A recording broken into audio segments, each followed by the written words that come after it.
Alright, how's it going, guys? We are back, and I've got something built back here. But before we get to that, I have had a few complaints about, well, a complaint about my pile of mess back there and my mess on my front lawn, which is not completely gone, it's just shrunk, and I will show you why. Basically, I have thrown all of them in here that are 9 or above, and we are going to use them to make plates. And this should be our plate mold.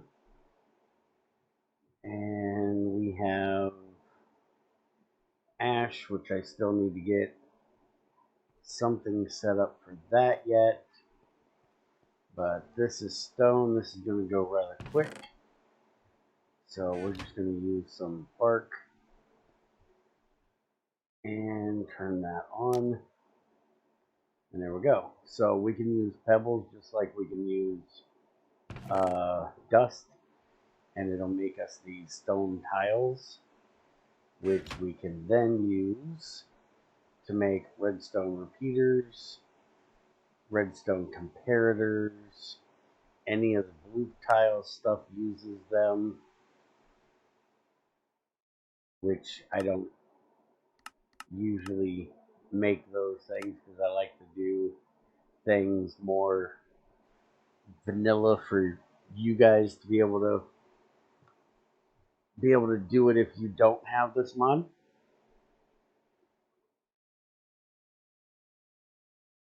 But there should be, let me cut this off real quick. So there's 23 stone tiles I got out of that. So let's see what we have here. Okay, so they can be used for stone sword, stone spade head, don't care. A stone knife, which, oh, there's a stone rod there. Okay. I was going to say, I didn't think there was a stone knife. Okay, and this is the thing I was looking for right here. So we can also use it like we can the single rock. If we choose, we can use it to make levers, which is one of the things I'm going to be using it for here, because I need 2 more levers.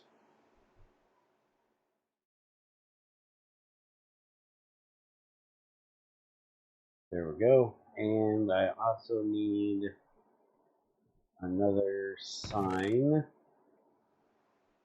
There we go. Looks like we have the, oh, that was a horse's butt. I thought there was a zombie at the door. Okay. So now that I got this stuff out of the way, let's get this one finished. This is going to be our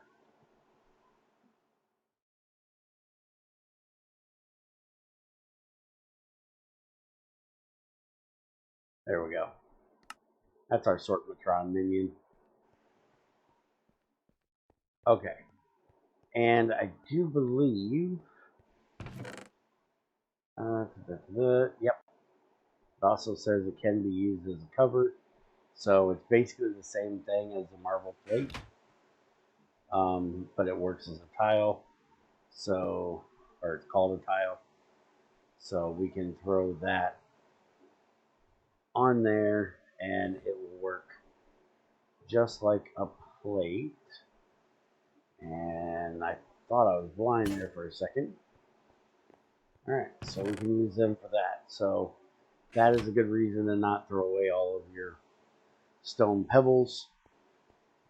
Not that, you know, you really need to be conservative on that kind of stuff, but if you're not into wasting stuff, that's a good way to do it.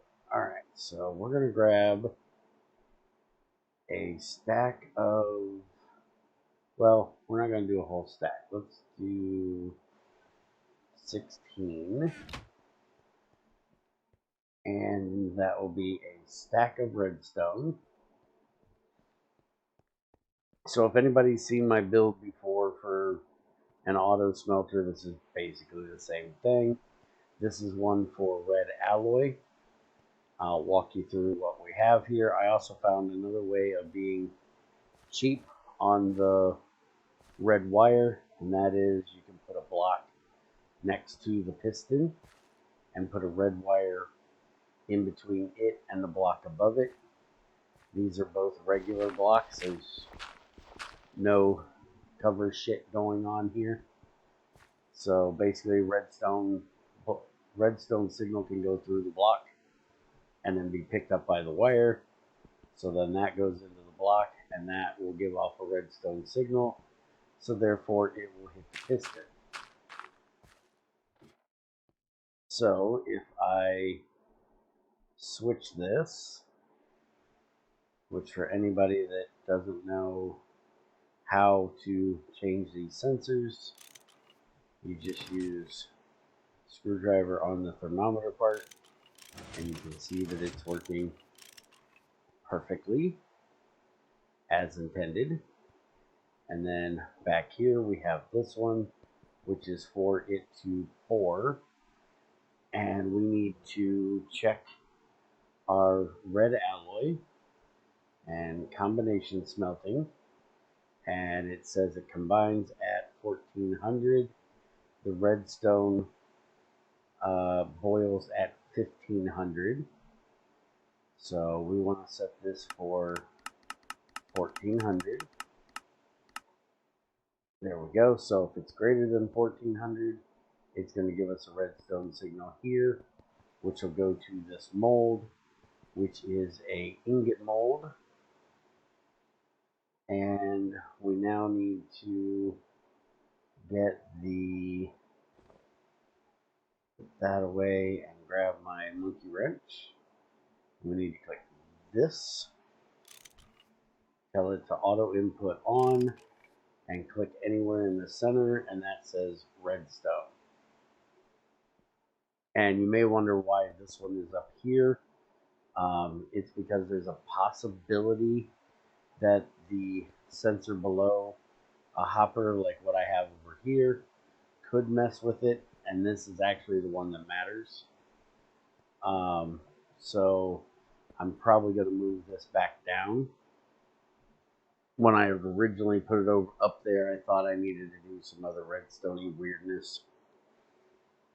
I've had one problem in single player. No, I have never had a problem in single player with this happening. I have had one problem on the server with it happening. Many people have had a problem with it happening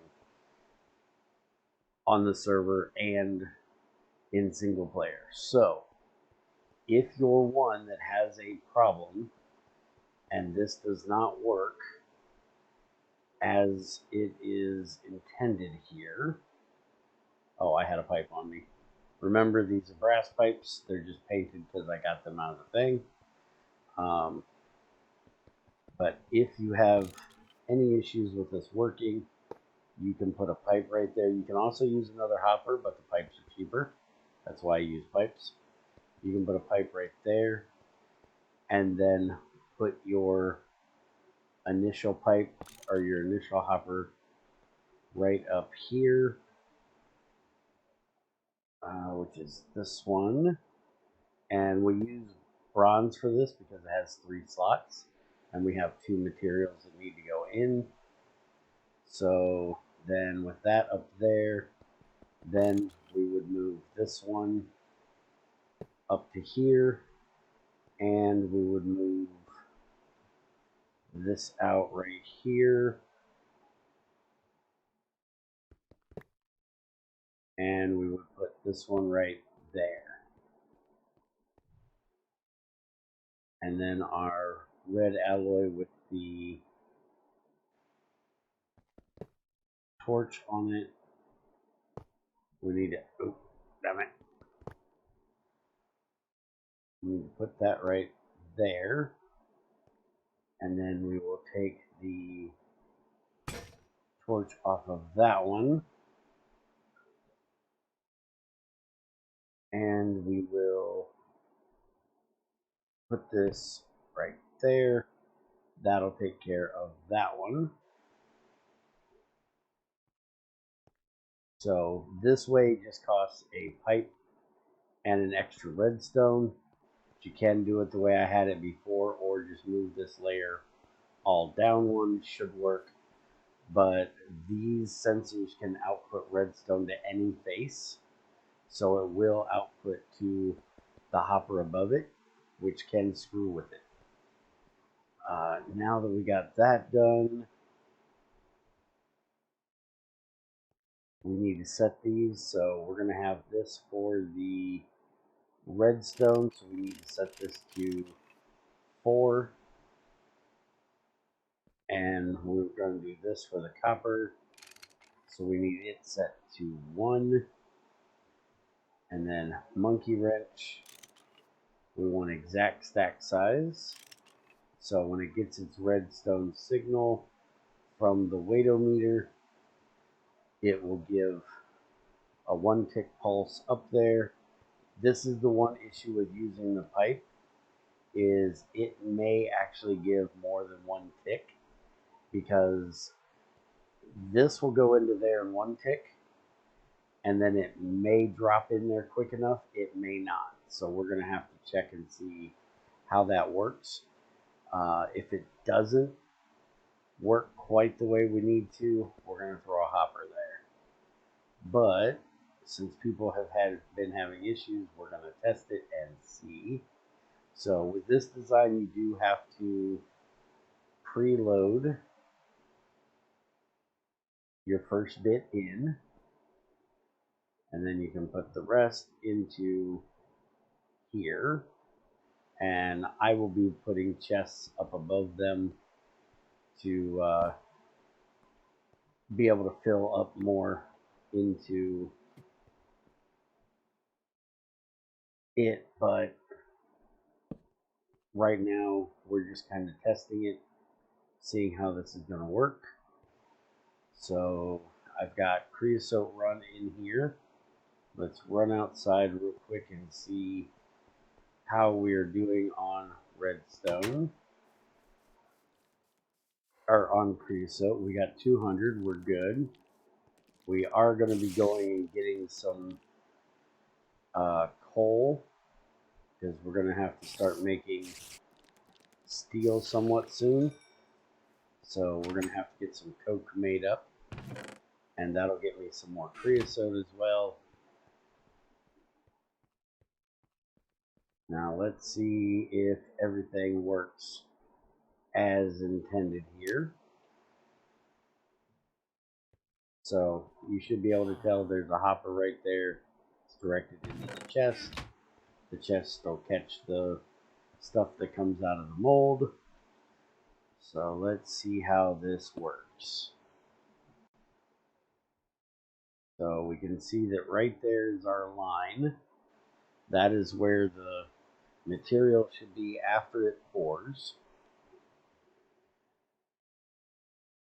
I don't remember if I said or when I looked at it, but the weight sensor on the side needs to be set to equal 0.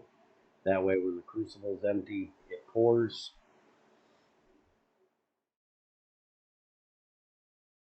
Alright, so we're up to 500 degrees because that's what it takes to melt redstone. Now we just got to get up to 1400. And we are using an Invar burning box here for a reason. I had this come up with a few people. They tried to use steel burning boxes or even higher temperature burning boxes for some of my builds. If I use a burning box for a build, that is a burning box that I intend this setup to work with. Some builds, if you change the burning box, it will break the build. specifically the steel one. Most of the other builds will not break. Like this one, you should be able to use a steel or better. The only issue is the redstone. Like I said, it alloys at 1400, it boils at 1500. So if your burning box is too fast and it heats it up too quickly before the redstone drops in and it gets to 1500, you will boil off your redstone. And because these are intended for automated, set them and forget them, do it before you need it type of setups, speed should not be an option or an issue. You know, if you should make up like a stack or two or 4 or 10, you know, depending on how much you normally use said material. You should have that made up ahead of time, and when you see you get to, you know, say for red alloy, we're going to be using this a lot.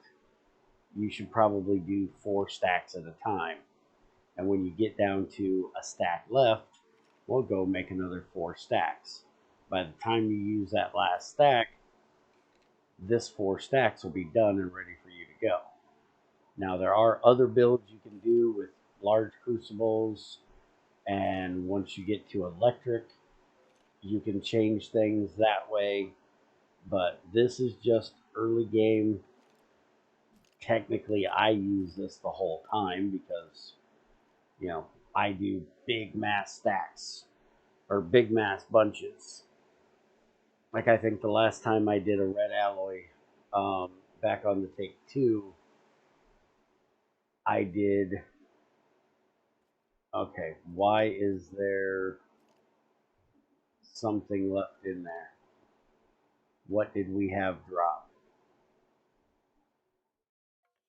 I will almost guarantee you that is redstone in there. But it's only 1. There's nothing in here. We have 60 in here. We have 15 in there. There should be nothing in there. We have the exact amount in here. We put the exact amount in here we needed. Okay, so this will give us a good chance to show this. You can turn a hopper up. That will keep it from outputting anything. So as soon as this goes down, we can, down in temperature, we can grab it out, and that will initiate these to drop. But it will not go in the crucible because we have the hopper turned in the upwards direction, which I actually don't want them going into that hopper either, so we're going to turn them up as well.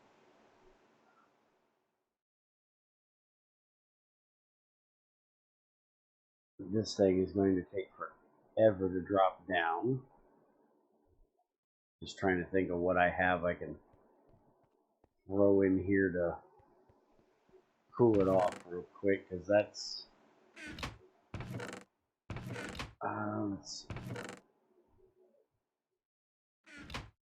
let's just grab a piece of gold here. Gold goes down pretty quick. It's very dense.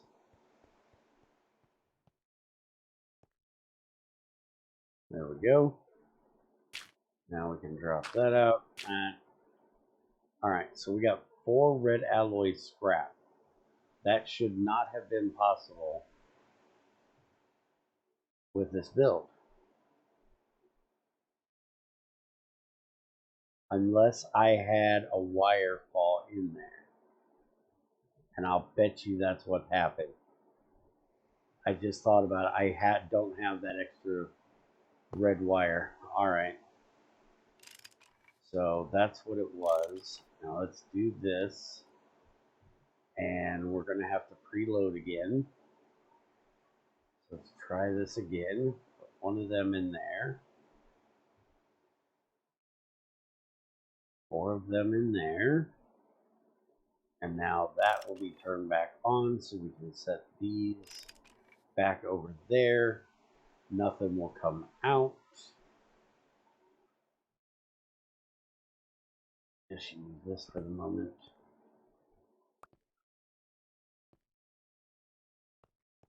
Alright, now let's give it another test shot and see how this works. Boop. Alright, so there's our line again, which I'm going to set so I can't jiggle. Hit my chat, and we will see if this works properly this time.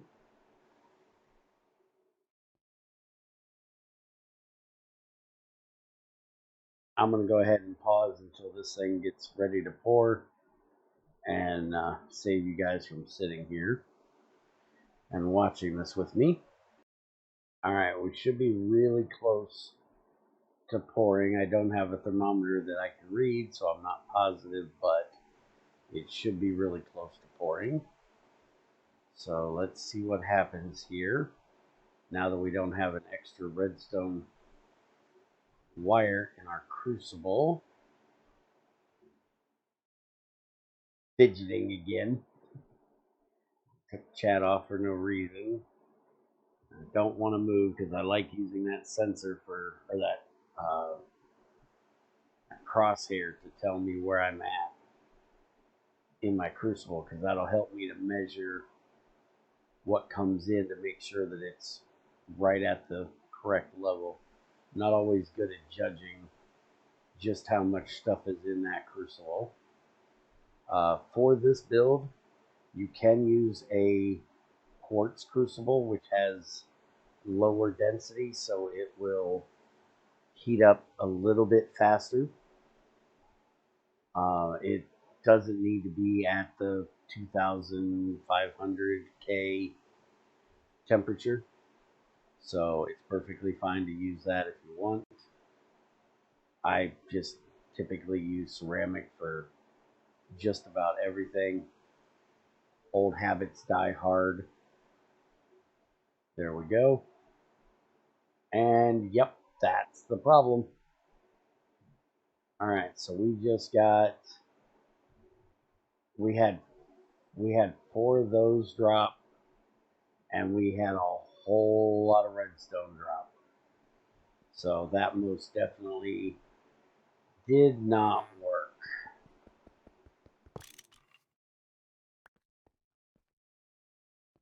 Alright, and so basically from the way that looks, that is mostly redstone that is in there right now.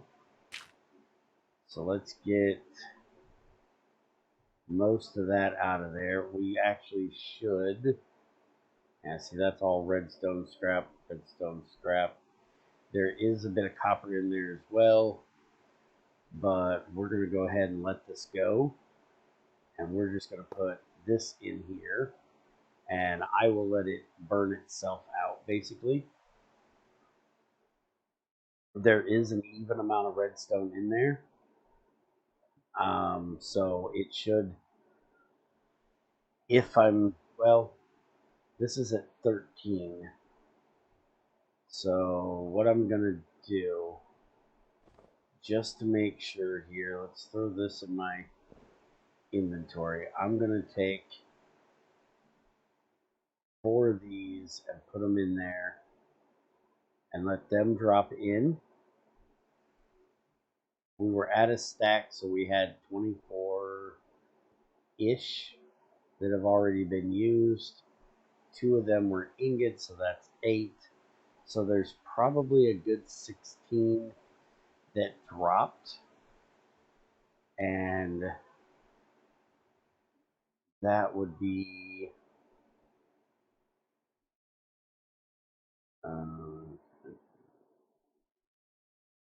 oh, that's red alloy.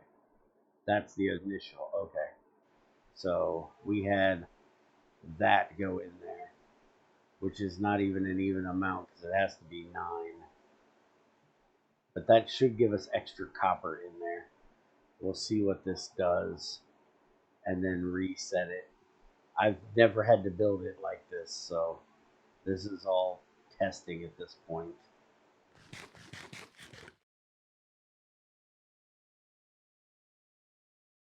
Now, what we could do,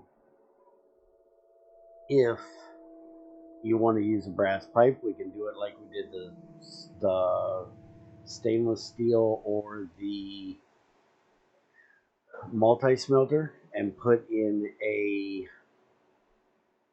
pulse generator, and that would guarantee that we only got a 1-tick pulse. So if you wanted to use a brass pipe, you could do it that way. I'll put a link up here to the multi-smelter, which we will be building here, but I'll put a link up in the corner to the initial way that I built these and the multi-smelter. That way you can see how I did it with the pipes and having a pulse generator in there.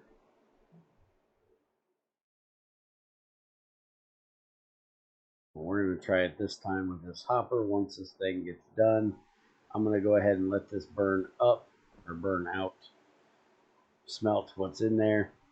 I'll be back with you in just a minute when we can try it with the new setup we're doing here. All right, so started pouring out what we have excess in there. So it shows a bit of copper.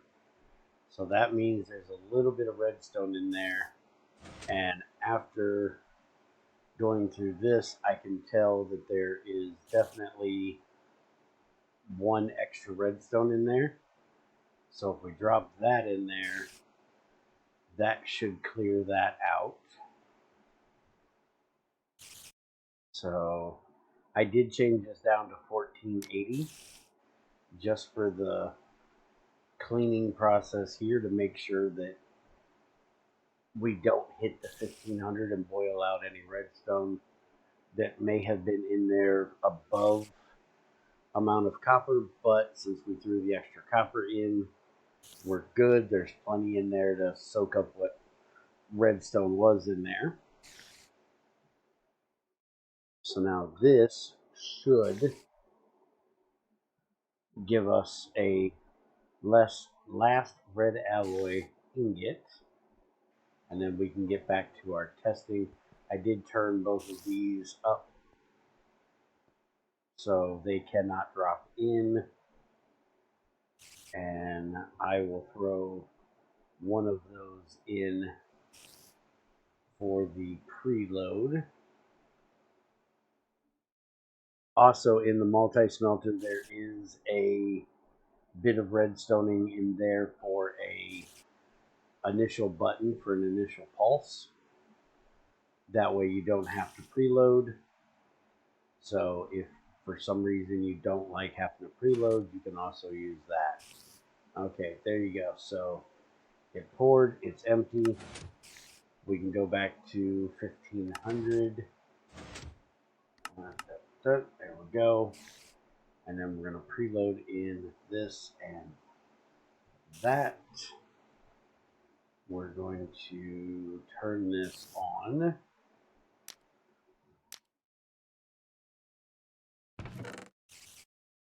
We managed to get 5 of them done. Now we just got to see it do it automatically.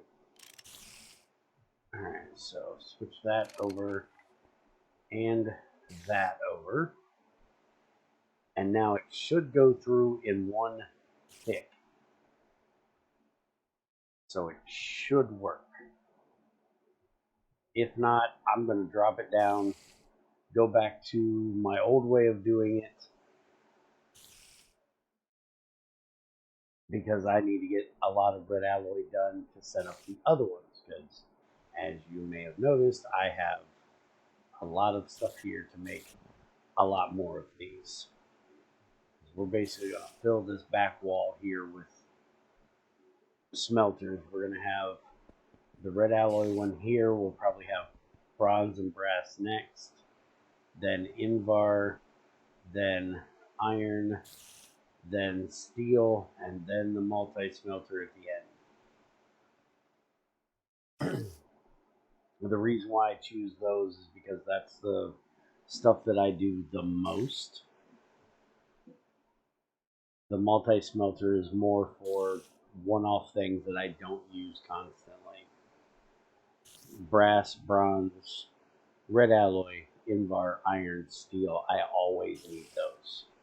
Plus, steel really can't be on the multi-smelter because of the whole you have to give it air thing.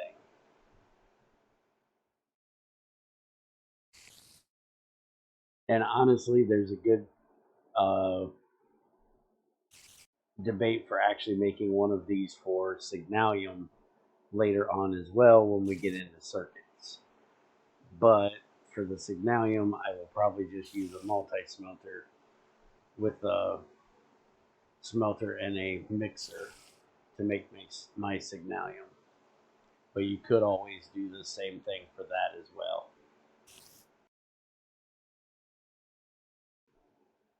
All right, that looks like it worked perfect. We got one red alloy, it only filled up to there, so it should be working good. Only thing we have to worry about now is if our ratios are correct. We've got 8 there and 36 there. And if we divide that in 4, that's 9. So we do need to get one of each of these out. For this ingot we have right here. Because I don't have a chest, I can't put the ingot in. If I put a chest up there, then I can do that. But that should be it. So that is your build right there. If you want to make sure you don't have the issue with the sensor turning it off, that will do it. If you have any questions, comments, a way of making it work better, let me know. In our Discord, we do have a Minecraft channel. If you give yourself the role, you'll see it. And you're free to post any builds, pictures, stuff like that of your builds in there if you'd like for other people to learn from as well. But that is it for me today.